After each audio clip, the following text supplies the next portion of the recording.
কুরআন সূরা বাকারায় বলছে একটা জাতি ছিল, তার নাম বনু ইসরাইল। কি নাম? এই বনু ইসরাইলের মধ্যে একটা দলকে আল্লাহ পাক বলেছিলেন শনিবারের দিনে মাছ ধরবে না। কি বলেছেন?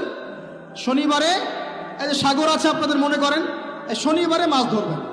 তো বনু ইসরাইল বেশি চালাক, অতি চালাক, যারা ওই যে প্যালেস্টাইন দখল করে বসে আছে, ওরা দাবি করে আর কি, আসলে এরা সত্যিকারের বনু ইসরাইল নয়, এরা ইউরোপিয়ান জিউস, এরা কিন্তু সত্যিকারের বনু ইসরাইল নয়। এখন এরা অতি চালাক, মাছ ধরে নাই, কিন্তু মাছ ধরার বাদ দিয়ে রাখছে। মাছ আসে, বাদ দিয়ে রাখি, পরে ধরবো। এই পাপের কারণে, এই সীমা লঙ্ঘন করার কারণে সূরা বাকারা এবং সূরা আরাফে আল্লাহ পাক বলেছেন ওই মানুষগুলোকে আল্লাহ পাক বানর বানিয়ে দিয়েছে। তাহলে মানুষ থেকে বানর হয়েছে এই দলিল কোরআনে আছে, পড়ে দেখেন। মানুষ থেকে যে বানর হয়েছে এই দলিল কোরআনে আছে, সূরা বাকারায় আছে, সূরা আরাফের মধ্যেও আছে। শনিবারের সীমা লঙ্ঘন করার কারণে এই অপরাধ, এই পরিণতি আল্লাহ পাক কিছু মানুষকে দিয়েছে। তারা এখনো জীবিত আছে কিনা আমরা জানি না, ওদেরকে আল্লাহ পাক মেরে ফেলেছেন না বেঁচে আছে আমরা এগুলো জানি না, কারণ কোরআন এগুলো নিয়ে কথা বলে না। এতটুকু কোরআন বলেছে। তবে এখনো কিন্তু বহু বাইরের মানুষ আকৃতির প্রাণীকে আল্লাহ পাক ভেতর থেকে বানর বানিয়ে দিচ্ছেন না। এটা নিয়ে একটা কথা বলতে চাই, সেটা হলো কিয়ামতের আগে আগে আরো কিছু মানুষকে আল্লাহ পাক কিন্তু শূকর এবং বানরে পরিণত করবে। এই হাদিসটা কি জানেন? হাদিসটা শুনে রাখেন, এটা আখিরুজ জামান বা কিয়ামতের আলামত সংক্রান্ত হাদিসগুলোর মধ্যে পাবেন। আল্লাহর রাসূল সাল্লাল্লাহু আলাইহি ওয়াসাল্লাম বলেছেন কিয়ামতের আগে আগে আমার উম্মতের মধ্যে, ভালো করে শোনেন, কিয়ামতের আগে আগে আমার উম্মতের মধ্যে একদল মানুষ বের হবে যারা মদ পানকে হালাল মনে করবে। কাকে? মদ পান করাকে হালাল মনে করবে। যারা বাদ্যযন্ত্র, গায়িকা, নায়িকা এগুলো নিয়ে নর্তকী নাচাবে রাতের বেলা, এগুলোকে হালাল মনে করবে। যারা অশ্লীলতা, বেহায়াপনাকে জায়েজ করে নিবে, ঠিক আছে, এরকম কয়েকটা পাপের কথা বলে নবীজি বলছেন একদিন সকালবেলা আল্লাহ পাক তাদেরকে ঘৃণিত বানরে পরিণত করবে। এটা হবে সামনে, কখন কিভাবে হবে আল্লাহ ভালো জানে। এবার আমি কনসেপ্টে চলে আসি। এই যে পৃথিবীতে নেমে আসলাম, তাহলে আমরা কোত্থেকে আসছি ভাই? আমরা কি পৃথিবীর অধিবাসী ছিলাম? আমরা জান্নাতে ছিলাম, ওখান থেকে আল্লাহ পাক পাঠিয়েছে। এবার পৃথিবীতে এসে আদম আলাইহিস সালামের যুগে খুব একটা দুর্ঘটনা ঘটে নাই, একটা ঘটেছে। কয়টা? একটা। ভাই হাবিলের কুরবানি কবুল হয়, কাবিলের অন্তর্দাহ হয়, জ্বালা হয়। কেন হাবিলেরটা কবুল হবে, কাবিলের কেন হচ্ছে না? এই হিংসার বশবর্তী হয়ে কাবিল হাবিলকে হত্যা করে ফেলে।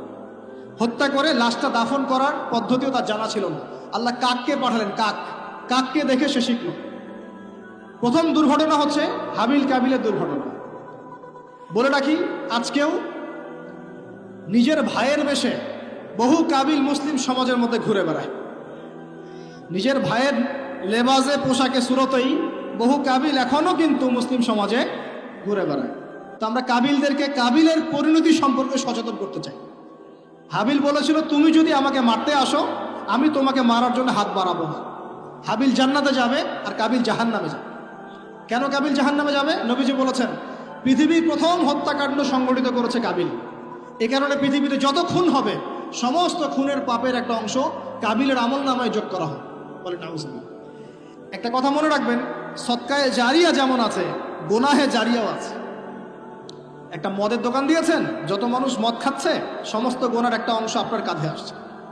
সিনেমা হল করেছেন, মানুষ সারাদিন নেকড়া ছবি দেখে, নগ্ন ছবি দেখে, যত মানুষ এখানে পাপ করবে সমস্ত পাপের একটা অংশ আপনার কাঁধে যায়। আবার একটা মাদ্রাসা করেছেন, যত মানুষ এখানে দ্বীনি ইলম শিখবে এই নেকির একটা অংশ আপনি পাবেন। মরে গেলেও কবরে পাবেন। আল্লাহ পাক আমাদের সবাইকে সদকায়ে জারিয়া করার তৌফিক দেন, গুনাহে জারিয়া থেকে বাঁচিয়ে রাখুন। খুব খেয়াল রাখবেন, আল্লাহ পাক আমাদের হেফাজত করুন বলি আমি। এবার ওই যুগ শেষ, নূহ আলাইহিস সালামের যুগ। এই যুগে আল্লাহর একই সুন্নাত। নূহ আলাইহিস সালাম 950 বছর দাওয়াত দিলেন, 40টা বা 80টা পরিবার ইসলাম কবুল করেছে, বাকিরা করেন। যারা করে নাই আল্লাহ পাক তাদেরকে ডুবিয়ে মারলেন, যারা করেছে আল্লাহ পাক উদ্ধার করলেন। সোজা কথা। আজকে সারা পৃথিবীতে যত মানুষ আমরা বেঁচে আছি না, আমরা কোনো না কোনোভাবে ওই 80 পরিবারের সদস্য। আমরা ভাই ভাই, বা আমরা ওই ফ্যামিলি, 80 ফ্যামিলির অন্তর্ভুক্ত। কিরকম করে? নূহ আলাইহিস সালামের 4 সন্তান ছিল। কয় সন্তান? এক সন্তানের নাম হচ্ছে হাম। কি নাম? হাম। হাম ছিল একটু কালো বর্ণের। হামকে দিয়ে আফ্রিকার কন্টিনেন্টে যত মানুষ দেখছেন ব্ল্যাক স্কিনের, কালো স্কিন, এরা সবাই হামের বংশধর। মজা না বিষয়টা? মানুষের অস্তিত্ব পৃথিবীতে, ইতিহাস, এগুলো খুব ইন্টারেস্টিং টপিক। ইতিহাস পড়তে থাকলে আপনি ডুবে যাবেন। কত কি যে বিশ্বে হয়েছে আর কত কিছু হবে সামনে, সুবহানাল্লাহ। তখন আপনার অস্তিত্ব জানান দিবে যে আমি কত ক্ষুদ্র, মহাবিশ্ব কত বড়, আল্লাহ কত বড়, কত সময় চলে গেছে আর আমি এই সময় কি করছি। এক ভাইয়ের নাম শাম। এই শামকে কেন্দ্র করে এই আরবের যে মানুষগুলো আছে, আরব, অ্যারাবিয়ান, এরা শামের বংশধর। আরেক ভাইয়ের নাম ইয়াফাস। কি নাম? ইয়াফাস। ইয়াফাসের বংশধর হচ্ছে পশ্চিমারা, মানে রোমক যারা, তারা। আরেক ভাইয়ের নাম ছিল কেনান। কি নাম? কেনান। এ ইমান নিয়ে আসে নাই, ওই যে প্লাবনে ডুবে মরে গেছে। মরে যাওয়ার পরে আদম আলাইহিস সালাম বলেছিল, আল্লাহ আমার পরিবারের অন্তর্ভুক্তকে মাফ করে দাও। আল্লাহ বলেছেন, লাইসা মিন আহলিক, সে তোমার পরিবারের কেউ না। নবীর সন্তান হওয়ার পরেও ইমান না আনার কারণে সে জাহান্নামে গেছে। আর আমরা আর কি এমন মানুষ, অমুক আলেমের সন্তান, অমুক বক্তার সন্তান, হ্যাঁ, অমুক পীরের নওয়াবজাদা, অমুক তমুক, এইসব বড়াই করে লাভ নেই। আমল, আকীদা, ঈমান যদি ঠিক না থাকে, আমাদের বংশ পরিচয় আমাদেরকে বাঁচাতে পারে, আমাদের দেশ, জাতীয়তাবাদ, বর্ণ বাঁচাতে পারে। যার যার কবরে তাকে তাকে যেতে হবে। নিজের আমল নিয়ে ফিকির করে, নিজের কবর নিয়ে ফিকির করে, অন্যের দিকে চোখ দেওয়া বন্ধ করেন, আগে নিজের কবরের ফিকির করেন। আল্লাহ পাক সবাইকে তৌফিক এনায়েত করুন। যারা বুদ্ধিমান তারা নিজেকে নিয়ে ব্যস্ত থাকে, যারা অহংকারী, উদ্ধত, এরা মানুষের পিছনে পড়ে থাকে। আল্লাহ পাক আমাদের সবাইকে নিজের চেহারা আয়নায় দেখার তৌফিক দান।